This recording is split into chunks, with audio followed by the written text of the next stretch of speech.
कुछ महीनों पहले जब चाइना के फैलाए वुहान वायरस का प्रकोप अपने चरम पर था, उस समय लॉकडाउन की वजह से सभी आर्थिक गतिविधियां बिल्कुल बंद करनी पड़ी थी और कई लोग बेरोजगार हो गए थे और दुनिया के लगभग सभी देशों की अर्थव्यवस्था नेगेटिव में चले गई थी।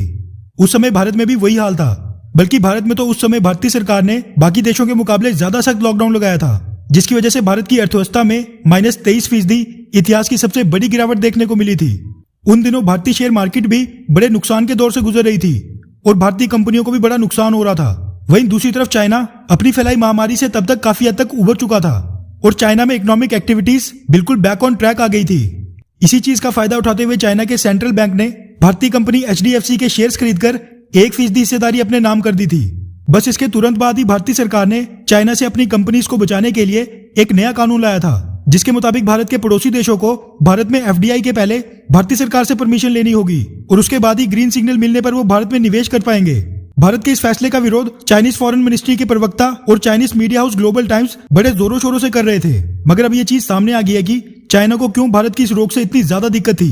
दरअसल फाइनेंशियल एक्सप्रेस के हवाले से ये खबर निकल कर आ रही है कि भारतीय सरकार के department for promotion of industry and trade ने एक प्रेस नोट जारी करके बताया कि अप्रैल के महीने में FDI रूल चेंज करने के बाद से चाइना ने भारत की मार्केट और कंपनियों में लगभग 12 से 13 हजार करोड़ रुपए तक का निवेश करने के लिए करीब 120 प्रपोजल भेजे हैं, जो कि भारतीय सरकार के सामने सबके सब पेंडिंग पड़े हैं और उनको क्लियरेंस यानी कि हरी झंडी मिलना बाकी है।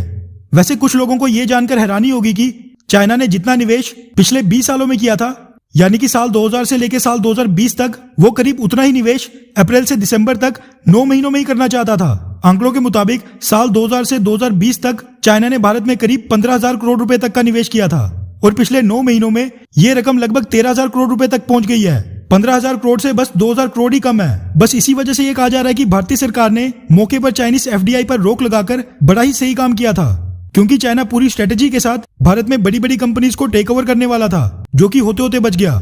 इसी के साथ भारतीय सरकार ने अब अपने सरकारी टेंडर से उन सभी कंपनियों को बाहर निकालना शुरू कर दिया है जिनमें चाइनीज कंपनी की हिस्सेदारी होगी।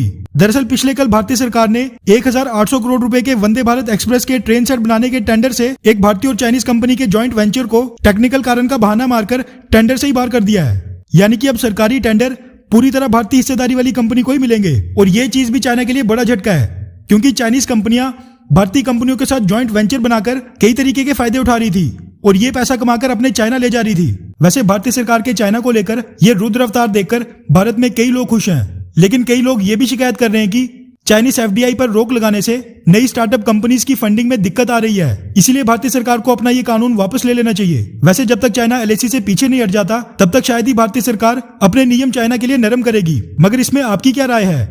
क्या चाइना को भारत में निवेश करने की इजाजत दे देनी चाहिए या फिर अभी कुछ महीने और रुकना चाहिए जब तक चाइना LAC से पीछे नहीं हट जाता? नीचे कमेंट करके अपनी राय जरूर बताएं। अच्छा सुनो, चैनल को सब्सक्राइब करो, उसके बाद घंटी बजा देना ताकि अगली वीडियो आपसे मिस ना हो पाए। Thank you.